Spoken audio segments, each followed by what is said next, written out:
1940 সাল ইউরোপ যেন এক কবরস্থান। নাৎসি বাহিনীর কালো ছায়া এক দেশ থেকে আরেক দেশে ছড়িয়ে পড়ছে। শহর পুড়ছে, শিশুরা কাঁদছে, ইতিহাসের পাতা রক্তে ভিজছে। ঠিক তখনই এক অদ্ভুত দৃশ্য, মনে হবে সিনেমার কোনো দৃশ্য, কিন্তু এটা ছিল বাস্তব। এক বৃদ্ধ রাজা সাদা ঘোড়ায় চড়ে নাৎসি সৈন্যদের চোখে চোখ রেখে শহরের রাস্তায় হেঁটে যাচ্ছে। তার সঙ্গে নেই কোনো দেহরক্ষী, নেই কোনো রাজকীয় বাহিনী, শুধু সে আর তার সাহস। সে কে? সে একজন রাজা, যে হিটলারকে না বলেছিল যখন পুরো বিশ্ব তার সামনে নতজানু। আজ আমরা জানবো সেই মানুষটার গল্প, যাকে ইতিহাস ভুলে গেল কিন্তু সাহস কখনো ভুলে না। কিং ক্রিশ্চিয়ান, ডেনমার্কের রাজা। হয়তো শুনুনি নাম, কিন্তু সাহসের অভিধানে তার নাম লেখা আছে বড় অক্ষরে। তার শাসন শুরু হয় শান্তিতে, কিন্তু সময় একদিন তাকে বানিয়ে তোলে এক নীরব বিদ্রোহী। 1940 সালে হিটলারের নাৎসি বাহিনী ডেনমার্ক দখল করে নেই। চারপাশে জার্মান সৈন্য, নাৎসি পতাকা, বন্দুকের মুখ আর ভয়ের ছায়া। ডেনমার্ক সরকার মাথা নিচু করে নেই, চুপচাপ সব মেনে নেই। কিন্তু রাজা চুপ থাকেননি। প্রতিদিন সকাল 10টায় রাজা ক্রিশ্চিয়ান তার সাদা ঘোড়ায় চড়ে রাজধানীর রাস্তায় ঘুরতেন একা। জনগণের মাঝে ভয় ছড়াতে আসা নাৎসিদের তিনি চোখে চোখ রেখে জানান দিতেন, এই দেশ এখনো আমার। কেউ জিজ্ঞেস করলো, আপনার দেহরক্ষী কোথায়? তিনি বললেন, পুরো ডেনিস জাতিই আমার দেহরক্ষী। এই সাহসিকতার আরও একটি নিদর্শন, একদিন রাজপ্রাসাদে জার্মান পতাকা উড়ানো হচ্ছিল।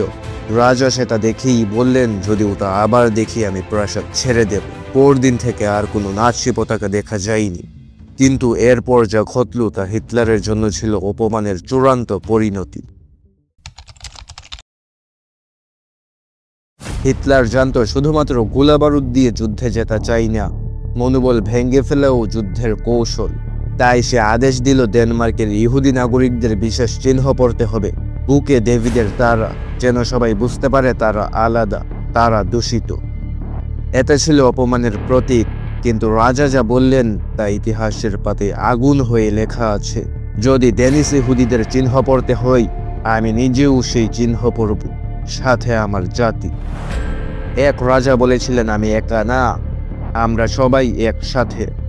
এই এক বাক্যে হিটলার থেমে যায়, আদেশ বাতিল হয়, আর ডেনমার্ক হয় একমাত্র দেশ যেখান থেকে নাৎসিরা একজন ইহুদিকেও গ্যাস চেম্বারে নিতে পারেনি।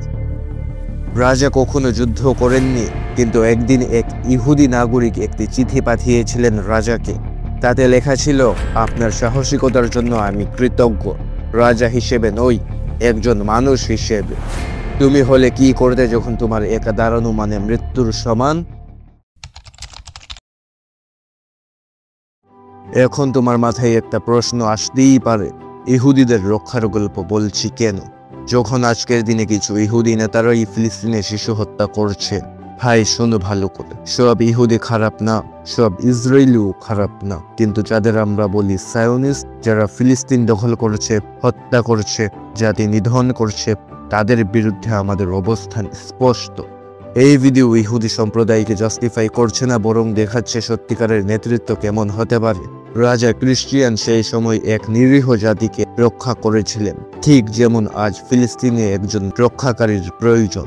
গাজায় যখন শিশুরা মরছে, মসজিদ ভাঙ্গা হচ্ছে, মানুষ পানি বিদ্যুৎ ছাড়াই বাঁচার লড়াই লড়ছে, তখন বিশ্ব চুপ। আজ যদি আরেকজন ক্রিশ্চিয়ান থাকতো, হয়তো গাজার আকাশে তো অন্ধকার হতো না।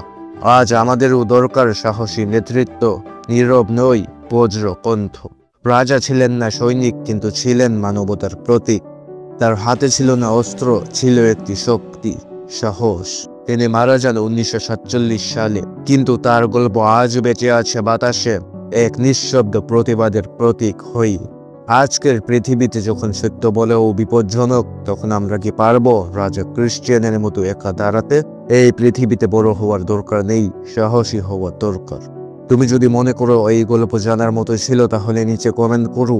আর এরকম আরো অজানা শক্তিশালী সত্য কথা পেতে সাবস্ক্রাইব করো চ্যানেলটিকে, কারণ আমরা শুধু গল্প বলি না, আমরা ইতিহাস বাঁচিয়ে রাখি।